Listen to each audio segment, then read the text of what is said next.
कुछ लोग मुझसे पूछ रहे थे कि मैंने वो जो एक्सेल शीट में अपना डाइट प्लान बनाया है वो कैसे बनाया है, स्पेशली फॉर्मूले को लेके।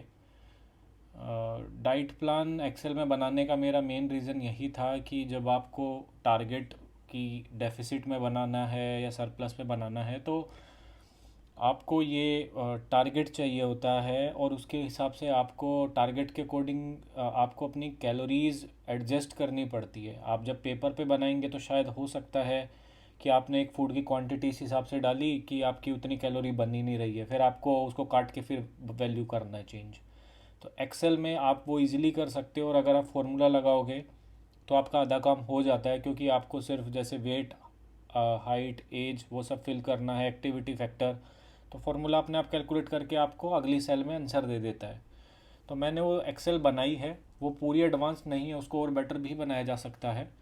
बट मुझे लगा कि जितना मैंने बनाया है थोड़ा मैं आप लोगों को वीडियो के थ्रू बता दूं, क्योंकि कुछ लोग बोल रहे थे कि मैं अगर डायरेक्टली वीडियो आप लोगों के साथ करके एक्सप्लेन करूँगा तो आई थिंक वो थोड़ा डिफ़िकल्ट होगा।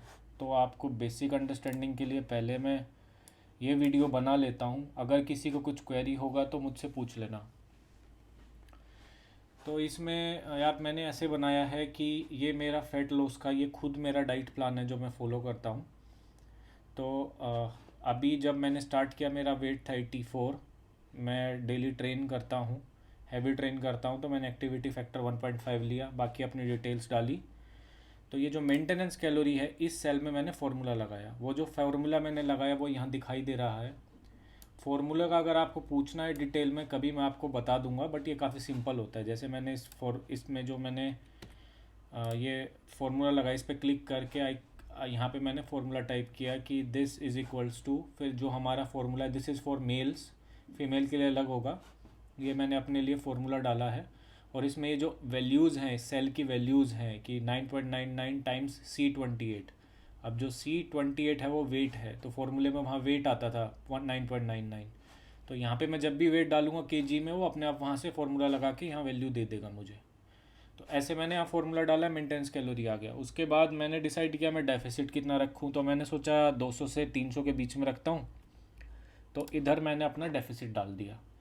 उसके बाद मैंने यहाँ क्या फार्मूला लगाया कि this is equal to this minus this, तो वही मैंने यहाँ फार्मूला लगाया हुआ है E28 माइनस F28। तो इस तरीके से मैंने ये वैल्यू मुझे आ गई। तो अब नेक्स्ट टाइम अगर मैं डेफिसिट की वैल्यू 250 की जगह 200 डालूंगा तो वो अपने आप वैल्यू मेरी जो डाइटरी कैलोरी आने का है वो यहाँ अपने आप कैलकुलेट होके आ जाएगा। तो फॉर्मूले से मुझे ज़्यादा मेहनत कैलकुलेशन नहीं करनी पड़ेगी। अब आते हैं बेसिक कैलकुलेशन के बाद, जब हमें मील प्लान बनाना है तो इस टेबल को मैं आउटलेट ही समझा दूंगा आपका कि इसका पूरा आउटले कैसा है, तो शायद आपको उसी से काफ़ी समझ आ जाएगा। यहाँ पे मील्स हैं मेरी, जैसे इस मील्स के इंग्रेडिएंट क्या क्या हैं।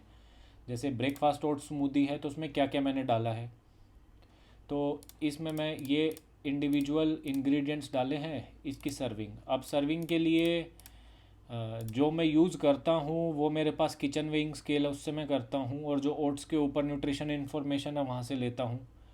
ऐसे ही मिल्क के साथ है, मिल्क में मेज़र करके देखा वेट उसका रैपर हटा के, तो इतना ग्राम्स आता है एक्चुअल जो दूध आता है उसके अंदर पैक्ड। तो इस हिसाब से मैंने सब निकाला, और न्यूट्रिशनल इन्फॉर्मेशन उसके जो ब्रेक डाउन उसके पैकेट के पीछे दिए होते हैं वो मैंने डाल दिए। जब आपको प्रोटीन का फैट पता ही चल गया है तो आप उससे इंडिविजुअल कैलोरीज निकाल सकते हैं। फॉर एग्ज़ाम्पल यहाँ पे मैंने इस रोल्ड ओट्स की कैलोरी निकाली है। अब रोल्ड ओट्स की कैलोरी निकालने का तरीका है कि जब मैंने उसके प्रोटीन, कार्ब और फैट समझ लिए हैं कितने कितने हैं, तो मैंने फार्मूला लगाया यहाँ पे कि अब इसके आप यहाँ फार्मूला देखेंगे तो जो मैंने फार्मूला डाला है वो ये था कि this is equal to protein times 4, मतलब 4, एक प्रोटीन के 1 ग्राम में 4 कैलोरी होती है, तो this is D D4 times 4, ऐसे E4 टाइम्स 4 क्योंकि कार्ब्स में भी 4 कैलोरी होती है, और F4 टाइम्स 9 क्योंकि फैट में 9 कैलोरी होती है। तो ये मेरी टोटल कैलोरी बन के आई रोल्ड ओट्स की, इतनी कैलोरी होती है। ऐसे टोन्ड मिल्क की कितनी कैलोरीज है वो यहाँ से आई।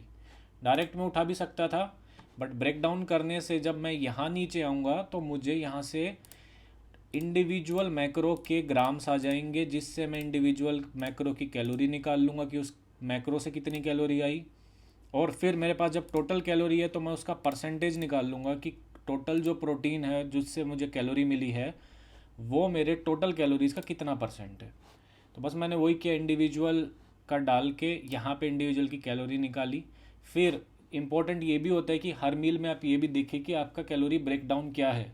जैसे गुरुमान सर की सभी जो कैलोरीज होती हैं हर मील की वो बहुत बैलेंस्ड बनाते हैं, 450 450 450, 6 मील होगी तो उस हिसाब से बनाते हैं वो। पर मेरी थोड़ी अनबैलेंस है, इसके लिए मैंने सर से क्वेरी पूछा था। बट ये मुझे इजी रहता है गोल अचीव करने के लिए, क्योंकि 2400 2700 जो कैलोरीज़ है वो ज़्यादा ही होती है।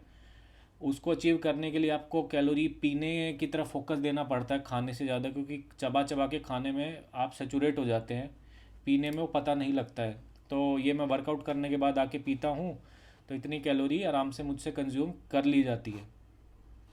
तो इस तरीके से मैंने बनाया है कि मैं मील वाइज भी, फिर मैंने क्या किया, this is equal to summation of all these, वो आप फॉर्मूले में यहाँ देख लेंगे, G4 G5 G6 G7 8, इन सब का समीशन होके वो मैंने इधर किया हुआ है।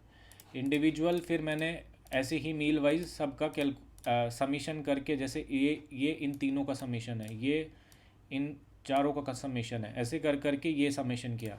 अब इन सबको गिन लो या इसको गिन लो, आएगा मेरा टोटली। तो मैंने एक कॉमन सेल बना के जो है वो मैंने फॉर्मूला डाला है कि सम ऑफ G3 से G19, G3 से लेके 19 तक, यहाँ तक सम ऐड कर दिया है तो ये आया है मेरा टोटल कैलोरीज। अब ये ऐसा नहीं है कि मैं एक बार किया और ये बन के इसके आसपास जो मुझे चाहिए था बन गया, वो मैंने एडजस्टमेंट किया है। और एडजस्टमेंट की फ्लेक्सिबिलिटी रहती है हमें, इसलिए मैंने सोचा एक्सेल में बनाने का।